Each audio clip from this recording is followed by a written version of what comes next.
चलिए साहब देखते हैं अप्लाइड मैकेनिक्स सेकेंड सेमेस्टर के स्टूडेंटों के लिए अप्लाइड मैकेनिक्स में आने वाले एक most important chapter moment of inertia मतलब जड़त्व आघूर्ण। आज हम चैप्टर पढ़ेंगे। इससे रिलेटेड ये हमारा दूसरा वीडियो है जड़त्व आघूर्ण चैप्टर से रिलेटेड। इसका पहला वीडियो आप हमारे नीचे डिस्क्रिप्शन में दी गई लिंक के माध्यम से देख सकते हैं। तो आइए देखते हैं इस वीडियो में हम आपको क्या बताने वाले हैं। आपको हम बता दें कि ये हमारा दूसरा वीडियो है। फिर से एक बार, इस वीडियो में हम दोनों जड़त्व आघूर्ण के अंतर्गत आने वाले दोनों प्रमेय के बारे में बात करेंगे, मतलब समांतर अक्षों की प्रमेय, थ्योरम ऑफ पैरेलल एक्सेस, और लंबवत अक्षों की प्रमेय, परपेंडिकुलर एक्सेस की थ्योरम। इन्हीं दोनों थ्योरम के अबाउट आज हम इस वीडियो में आपको बात करने वाले हैं। इसका पूरा कॉन्सेप्ट क्लियर करवाने वाले हैं। तो फटाफट दोस्तों चैनल को सब्सक्राइब कर लीजिए, बेल आइकन दबा दीजिए और अपने दोस्तों में भी हमारे इस चैनल को, हमारे इस वीडियो को शेयर कर दीजिए। और आप हमारे व्हाट्सएप ग्रुप में नीचे डिस्क्रिप्शन में दी गई लिंक के माध्यम से ऐड हो जाइए। और अगर आपके संपर्क में कोई एंट्रेंस एग्जाम का स्टूडेंट हो तो उसे भी आप हमारा चैनल एडवाइस जरूर करिए। तो आइए देखते हैं कि ये दोनों जो प्रमेय आज हम आपको बताने वाले हैं, समांतर अक्षों की प्रमेय और लंबवत अक्षों की प्रमेय, जो कि न्यूमेरिकल्स आपको लगाने में, अगर आप न्यूमेरिकल्स सॉल्व करेंगे तो इन दोनों प्रमेयों की बहुत बड़ी महत्वाकांक्षा बढ़ती है। न्यूमेरिकल्स में इनका यूज न्यूमेरिकल्स में बहुत अधिक होता है। इन्हीं पर बेस्ड हम न्यूमेरिकल्स आसानी के साथ सॉल्व कर सकते हैं। तो इसकी प्रमेय क्या होती है, इसको कॉन्सेप्ट कैसे हम क्लियर करेंगे और आगे इसमें हम आपको क्या बताने वाले हैं, ये सब आपको पूरा समझना है, देखना है। साथ ही आपको इसको नोट करते हुए अपने नोटबुक में चलना है। तो आइए फटाफट, चैनल को अगर अभी तक सब्सक्राइब नहीं किया है तो कर लीजिए। और आइए देखते हैं सबसे पहली प्रमेय। जैसा क्या कि जड़त्व आघूर्ण क्या होता है, ये सब हम अपने फर्स्ट पार्ट के वीडियो में बता चुके हैं। ये दूसरा पार्ट का वीडियो है। इससे एक आपको थ्योरी का क्वेश्चन पूछा जाएगा, एक न्यूमेरिकल का क्वेश्चन पूछा जाएगा। तो थ्योरी भी आपकी क्लियर हो जाएगी और न्यूमेरिकल भी। इसकी सबसे पहली प्रमेय हम बात करेंगे समांतर अक्षों की प्रमेय। तो देखिए समांतर अक्षों की प्रमेय क्या कहेगी, इसमें आप कॉन्सेप्ट यहीं से समझ लीजिए कि समांतर अक्ष, ठीक है। जब समांतर अक्ष कहा गया है तो मतलब आपको थोड़ा सा इसमें माइंड सेट ये कर लेना है कि ये आपका हो गया ये गुरुत्व केंद्र से जाने वाली अक्ष, और इसी के पैरेलल आपको अक्ष के अबाउट इसमें बात करना है। तो इसका कॉन्सेप्ट क्या होता है, इसकी डिफिनीशन क्या होगी। इसकी डिफिनीशन में बहुत सारे बच्चे कंफ्यूज हो जाते हैं और इसमें मिस्टेक कर बैठते हैं। बट आपको थोड़ी सी भी मिस्टेक नहीं करनी, थोड़ा सा भी इसमें डाउट नहीं लेना है, क्योंकि आप हमारे यूट्यूब चैनल से जुड़े हैं, आप हमसे जुड़े हुए हैं। तो मतलब आपके अंदर डाउट नहीं होना चाहिए। आपको ऐसी हम डिफिनीशन बताएंगे जो कि बेहद आपको आसान रहेगी, और आप ऐसी डिफिनीशन लिख देंगे तो आपको निश्चित ही पूरे मार्क मिलेंगे और आपके ज्ञान को भी अच्छा माना जाएगा। देखिए सबसे पहले समांतर अक्षों की प्रमेय क्या कहती है। किसी पिंड के दिए गए अक्ष के परितः, किसी पिंड के दिए गए अक्ष के परितः जड़त्व आघूर्ण आई का मान पिंड के द्रव्यमान केंद्र से गुजरने वाले अक्ष जो दिए गए अक्ष के समानांतर है, उसके परितः जड़त्व आघूर्ण और पिंड के द्रव्यमान m और दोनों अक्षों के बीच की दूरी के वर्ग के योग के बराबर होता है। फिर से एक बार हम इसे कॉन्सेप्ट समझेंगे, एक बार इसे फिर से हम डिफिनीशन देखेंगे।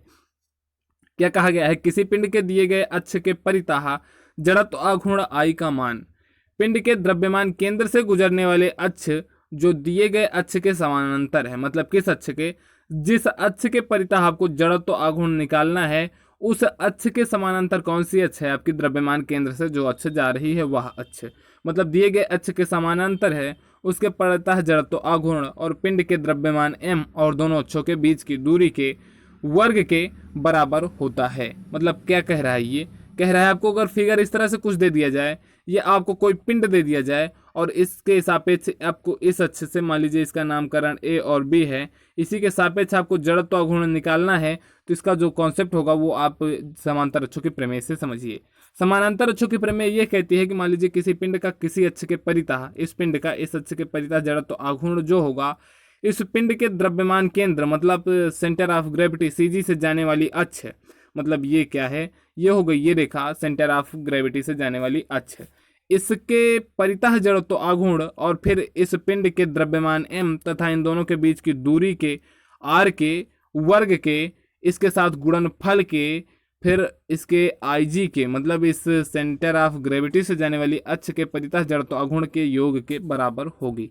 मतलब ये फिर से आपको समझना है एक बार फिर से, इसी को अगर आपका यही क्लियर हो जाता है तो फिर आपको थोड़ी सी भी आगे परेशानी नहीं होगी। अगर इस अक्ष का इस अक्ष के सापेक्ष जड़त्व आघूर्ण कहा जाए तो इसका जो जड़त्व आघूर्ण होगा इस अक्ष के सापेक्ष, वो इस अक्ष के सापेक्ष जड़त्व आघूर्ण फिर प्लस इस पिंड के द्रव्यमान m और इन दोनों के बीच की दूरी जो भी होगी, यहाँ पर आपको दूरी r दी गई है, तो आर का वर्ग मतलब m इंटू आर का वर्ग और फिर प्लस आपका इस अक्ष से जाने वाली रेखा के परितः जड़त्व आघूर्ण के योग के बराबर होगा। मान लीजिए इस जो ये अक्ष आपको जा रही है इसके परितः जड़त्व आघूर्ण आपका अगर IG हो जाएगा, इस पिंड का द्रव्यमान m हो जाएगा और इन दोनों के बीच की दूरी जो कि ये दोनों पैरेलल है इनके बीच की दूरी r है, तो इसका जो centre of moment of inertia होगा वो आपका हो जाएगा I इज इक्वल टू इसके द्रव्यमान केंद्र से जाने वाली अक्ष के परितः जड़त्व आघूर्ण तथा उसके पिंड के द्रव्यमान तथा दोनों अक्षों के बीच की दूरी के वर्ग के गुणनफल के योग के बराबर होती है। यहीं से आपको ये समझ में आ जाएगा। ठीक है, देखिए आप फिर से आप इस फिगर को एक बार फिर से ध्यान से देख लीजिए और फिर फिगर को हम इस तरह से विस्तार करेंगे। माना एक पिंड चित्रानुसार है जो x डैश अक्ष के परितः घूर्णन कर रहा है, अतः x डैश के लिए पिंड का जड़त्व आघूर्ण I है। ठीक है, आपका x डैश कौन सी अक्ष है? ये अक्ष है जिसके परितः आपको जड़त्व आघूर्ण निकालना है। इसके परितः आपको जड़त्व आघूर्ण I दिया गया है तथा पिंड का द्रव्यमान केंद्र आपका जो दिया गया है सेंटर ऑफ ग्रेविटी वो C दिया गया है। C के अक्ष Z के परितः Z है जो कि Z डैश अक्ष के समानांतर है। इस केंद्र से जाने वाले अक्ष के कारण जड़त्व आघूर्ण का मान IG हो जाएगा। मतलब जो अक्ष जाएगी उसके द्रव्यमान केंद्र से CG से उसके परितः जड़त्व आघूर्ण का मान आपका IG हो जाएगा, जिसको आप सिंपली फार्मूले से निकाल सकते हैं। इसका फार्मूला क्या होगा इसे हम आपको आगे बताएंगे।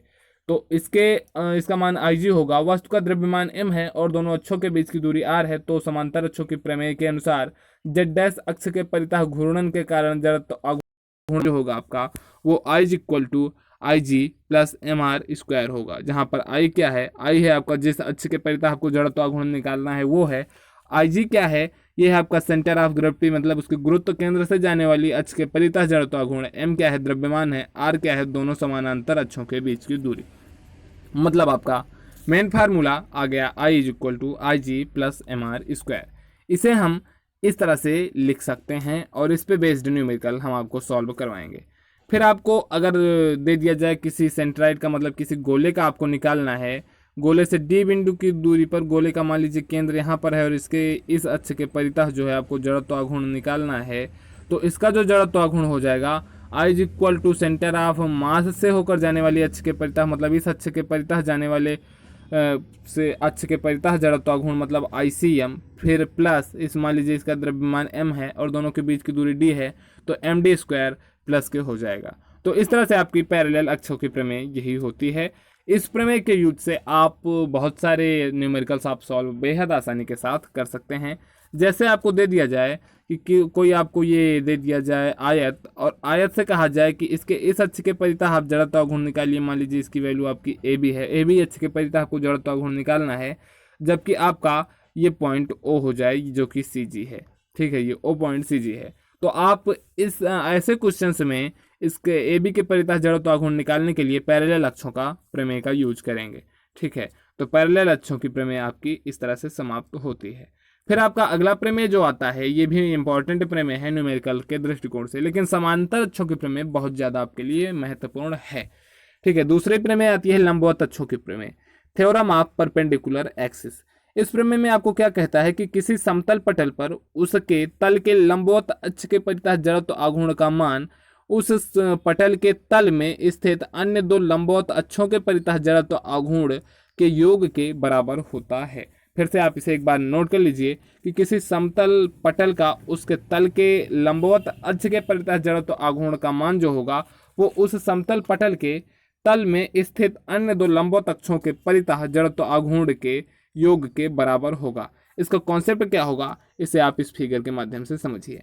अगर आप इस फिगर को ध्यान से देखेंगे, जो फिगर आपको आपकी स्क्रीन पर दिख रहा है, तो कुछ इस प्रकार से का फिगर है जो कि आपको आपकी दीवालों के बीच में नज़र आता है, मतलब दीवालों के कोने पर नज़र आता है। यदि आपका ये हो जाए x अक्ष में और ये हो जाए आपका y अक्ष में और ये आपका z अक्ष में हो जाए, तो आपको इसी अक्ष के परितः अगर z अक्ष के परितः आपको जड़त्व आघूर्ण ज्ञात करना है तो इसकी जो वैल्यू होगी इस IZ की, वो IZ की वैल्यू IX प्लस IY के बराबर होगी। मतलब यही आपका कह रहा है कि किसी समतल के पटल के लंबवत अक्ष के परितः जड़त्व आघूर्ण का मान उसी पटल पर स्थित दोनों लंबवत अक्षों के जड़त्व आघूर्णों के योग के बराबर होती है। तो इस तरह से आपका ये भी सॉल्व हो जाता है। मतलब इसके लिए आपको लंबवत अक्षों की प्रमेय को जस्ट इस प्रकार से बनाएंगे, I Z is equal to I X plus I Y लिख देंगे और आपको प्रमेय क्या लिख देनी है, प्रमेय ये लिख देनी है कि किसी समतल पटल या किसी समतल पटल का उसके तल के लंबवत अक्ष के परितः जड़त्वाघूर्ण का मान उस समतल पटल के तल में स्थित अन्य दो लंबवत अक्षों के परितः जड़त्वाघूर्ण के योग के बराबर होती है। इस तरह से आपका ये प्रमेय भी बेहद आसानी के साथ सॉल्व हो जाता है, जिसकी वैल्यू आपकी हो जाएगी I Z is equal to I X plus I Y. इस तरह क्वेश्चन को कर सकते हैं। अब आपको इस जो ये फिगर दिया गया है, इस फिगर को आप कैसे एक्सप्लेन करेंगे हम आपको ये भी बताने जा रहे हैं। इसमें आपको कहा गया है कि माना चित्रानुसार एक समतल पटल है जिसे नीले रंग से आपको दर्शाया गया है। ये जो नीले रंग का आपको दिख रहा है ये क्या है, ये एक समतल पटल है, ठीक है। उसके बाद आपको कहा गया है कि जिसे नीले रंग से दर्शाया गया है इस समतल पटल के लंबवत अक्ष आई जेड के परितः समतल पटल का जड़त्वाघूर्ण का मान आपको ज्ञात करना है। अन्य दो अक्ष आई एक्स और वाई वाई जो समतल में स्थित हैं अर्थात समतल पटल के समानांतर हैं, इन दोनों समांतर के परितः जड़त्वाघूर्ण के योग के बराबर होगा। मतलब समतल पटल के लंबवत स्थित किसी अक्ष के परितः जड़त्वाघूर्ण का मान उस समतल पटल के समानांतर स्थित, ये दोनों समानांतर स्थित हैं, समानांतर स्थित अक्षों के परितः जड़त्वाघूर्णों के योग के बराबर होती है। मतलब यहाँ से आपका I X is equal to I Y plus I X हो जाएगा। तो इस तरह से आपका समानांतर अक्षों की प्रमेय और लंबवत अक्षों की प्रमेय दोनों प्रमेय समाप्त होती है। फिर आपको कुछ इस प्रकार का एक फिगर मिलेगा। आपको इसमें बहुत सारे फिगर्स को आपको सेंटर ऑफ मतलब मोमेंट ऑफ इनर्शिया दिया गया है। जैसे मान लीजिए कोई पिंड m है, यहाँ इसका इस अक्ष के परितः आपको जड़त्वाघूर्ण निकालना है और दोनों के बीच की दूरी r है, तो इसका जो i इज इक्वल टू हो जाएगा मतलब जड़त्वाघूर्ण वो हो जाएगा i is equal to M R square. अगर आपको सीधा सीधा कहा जाए तो जड़त्वाघूर्ण की जो एक और परिभाषा होती है जिसे हमने अपने इसके पहले वाले वीडियो में बता दिया है कि किसी पिंड का किसी अक्ष के परितः जड़त्वाघूर्ण का मान उस पिंड के द्रव्यमान तथा दोनों अक्षों के बीच की दूरी के वर्ग के गुणनफल के अनुक्रमानुपाती होता है। मतलब i इज इक्वल टू माफ कीजिएगा i अनुक्रमानुपाती होगा, i अनुक्रमानुपाती एम आर स्क्वायर। जब ये अनुक्रमानुपाती हटता है तो एक सिंबल आता है, कांस्टेंट आता है, तो आपका ये हो जाता है i इज इक्वल टू के एम आर स्क्वायर। और यहाँ पर k की वैल्यू क्या होती है, k की वैल्यू 1 होती है, इसलिए सीधे सीधे हम लिख देते हैं i is equal to M R square. But अगर आपको डिफिनीशन लिखने को कहा जाए तो आप ये भी डिफिनीशन लिख सकते हैं कि जो किसी पिंड का किसी अक्ष के परितः जड़त्वाघूर्ण का मान उस पिंड के द्रव्यमान तथा दोनों अक्षों के बीच की दूरी के वर्ग के गुणनफल के अनुक्रमानुपाती होता है। इस तरह से आपका ये कॉन्सेप्ट भी क्लियर हो जाता है। और इसका जो किसी गोले का आपको कहा जाए, गोले की त्रिज्या मान लीजिए आपको r दी गई है और उसके इस पॉइंट पर आपका द्रव्यमान m है, तो इसका i is equal to M K square हो जाएगा। ये भी हमने आपको बता दिया है। और आपका जब किसी बहुत सारे पिंड दिए गए हों तो उनका आपको जो मोमेंट ऑफ इनर्शिया होगा ये भी आपको हम बता चुके हैं। और ये भी कॉन्सेप्ट भी हम आपका क्लियर कर चुके हैं कि मोमेंट ऑफ इनर्शिया की उत्पत्ति कहाँ से होती है। तो इस तरह से आपका इस चैप्टर का जो थ्योरम का बेस्ड होता है वो थ्योरम के बेस्ड आपकी खत्म हो जाती है। अब आगे आपके न्यूमेरिकल्स, तो न्यूमेरिकल्स हम आपको अगले वीडियो में करवाएंगे। आपको इसमें न्यूमेरिकल्स के साथ साथ कुछ मोस्ट इंपॉर्टेंट फार्मूले भी बताएंगे, जैसे फार्मूला आपका किसी आयत का फार्मूला, किसी वृत्त का फार्मूला और जो बहुत सारे फिगर्स आपके बनते हैं उन सभी के जड़त्वाघूर्ण का फार्मूला क्या होता है, ये पूरा कॉन्सेप्ट और न्यूमेरिकल्स हम आपको अगले अपने वीडियो में करवाएंगे।